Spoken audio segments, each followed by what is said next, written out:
ரொம்ப நாளாக பீச்சுக்கு கூட்டு போங்கன்னு என் பையன் கேட்டுக்கிட்டு இருந்தாங்க. நம்ம ஊரில் எங்கடா பீச் இருக்குது, பக்கத்தில் எங்கேயாவது போவோம்னு சொல்லிட்டு பார்த்துட்டு இருந்தப்போ, சென்னை ஆர் பாண்டிச்சேரி தான் போகிற மாதிரி இருந்தது. அதுதான் நம்மளுக்கு கொஞ்சம் பக்கமாக இருக்கும். அப்போது நாங்கள் வந்து சென்னை போகலாம் அப்படி சொல்லி பிளான் பண்ணி சென்னைக்கு தாங்க கிளம்பிட்டு இருந்தோம். ஒரு வழியாக ஈஸியாக ரீச் ஆனதும் நல்ல பெரிய பெரிய பில்டிங்ஸாக இருந்ததுங்க. அந்த பில்டிங்கில் பார்த்திங்கன்னா எப்படியும் ஒரு 40-45 ஃப்ளோர்ஸ் இருக்கும்னு நினைக்கிறேன். இவ்வளோ பெரிய பில்டிங்ஸ்லாம் நான் வந்து நம்ம ஊரில் பார்த்ததில்ல. ஸோ எனக்கு இது ரொம்பவே புதுசாகவும் பிரம்மாண்டமாகவும் இருந்தது. இதை தாண்டி நம்ம புக் பண்ண மகாபலிபுரமில் இருக்க கல்லன் சமுத்ரா பேலஸை ரீச் பண்ணிட்டோம். ஆமாங்க, இந்த தடவை நம்ம கல்லன் சமுத்ரா பேலஸ் போகலாம். அது ஒரு யூனிக்கான ராஜஸ்தான் ஸ்டைல் பேலஸ்ன்னு சொல்லிட்டு இங்கே தாங்க புக் பண்ணியிருந்தோம் 1 நைட்டுக்கு. உண்மையாலுமே அவ்வளோ பிரம்மாண்டமாக இருந்தது. உள்ளே நுழையும் போதே ஒரு பேலஸ் ஃபீல் இருந்தது. நம்மளே ஒரு கிங் குயின் மாதிரி ஃபீல் பண்ண வச்சாங்க. கார் டோர் முதற்கொண்டு அவங்க தான் திறந்து விட்டாங்க நம்மளுக்காக. அங்கே வந்து ராஜஸ்தானி மியூசிக்ஸ் ப்ளே பண்ணிகிட்டு இருந்தாங்க. உள்ளே போனதும் திலகம் வைக்கிறது, அந்த ராஜஸ்தான் கேப் அவங்க போட்டு விட்டாங்க எல்லாருக்கும். ரொம்பவே நல்லா வெல்கம் பண்ணாங்க.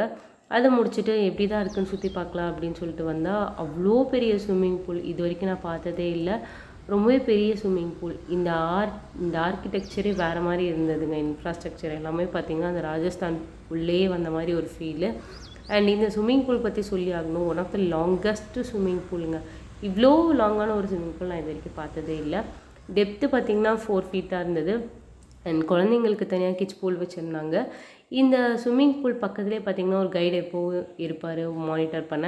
ஸோ நம்ம குழந்தைங்களெல்லாம் கூட்டிகிட்டு போனோம் அப்படின்னா அங்கே அவங்க வந்துட்டு நம்மளுக்கு அந்த ஸ்விம் பண்ணுறதுக்கான எல்லா விஷயங்களும் ப்ரொவைட் பண்ணுவாங்க. அண்ட் ஒரு விஷயம் என்னென்னா, இங்கே ஸ்விம் ட்ரெஸ் போட்டு மட்டும்தான் ஸ்விம் பண்ணணும், மற்ற ட்ரெஸ் எதுவும் அலோவ் பண்ணுறதில்ல. ஸோ இதை நோட் பண்ணிக்கோங்க.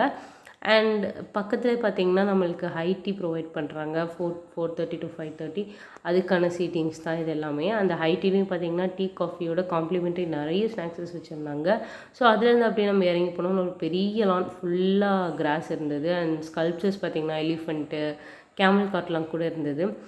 பக்கத்துலேயே பார்த்திங்கன்னா நிறைய கோகனட் ட்ரீஸ். ஸோ அதை நடந்து போனோம் அப்படின்னா பீச் நம்மளுக்கு இது இவங்களோட ப்ரைவேட் பீச்.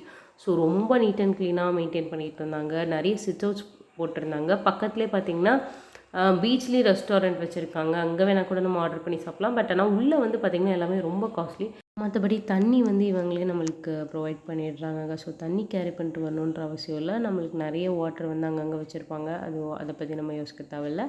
அண்ட் ரொம்ப நீட் அண்ட் க்ளீனாக மெயின்டைன் பண்ணிகிட்டு இருந்தாங்க. அதே மாதிரி இவங்க சர்வீஸும் ரொம்ப நல்லா ப்ரொவைட் பண்ணிகிட்டு இருந்தாங்கங்க. ஆமாம், எதுவுமே கேட்குற மாதிரி இருக்காது. எல்லாமே அவங்களே ப்ரொவைட் பண்ணிடுவாங்க, அந்த மாதிரி வச்சுருந்தாங்க. ஸோ இங்கே நம்மளுக்கு ரூம்ஸ் எப்படி இருந்தது, இவங்களோட ஃபுட்டு எப்படி இருந்தது, அண்ட் இங்கே நம்மளுக்கு என்ஜாய் பண்ணுறதுக்கு என்னெல்லாம் வச்சுருக்காங்க அப்படிங்கிறத நான் உங்களுக்கு அடுத்தடுத்த வ்ளாக்ஸில் கண்டிப்பாக ஷேர் பண்ணுறேன். இந்த வீடியோ உங்களுக்கு யூஸ்ஃபுல்லாக இருக்கும்னு நினைக்கிறேன். அப்படி இருந்ததுன்னா நம்மளோட சேனலை சப்ஸ்கிரைப் பண்ணி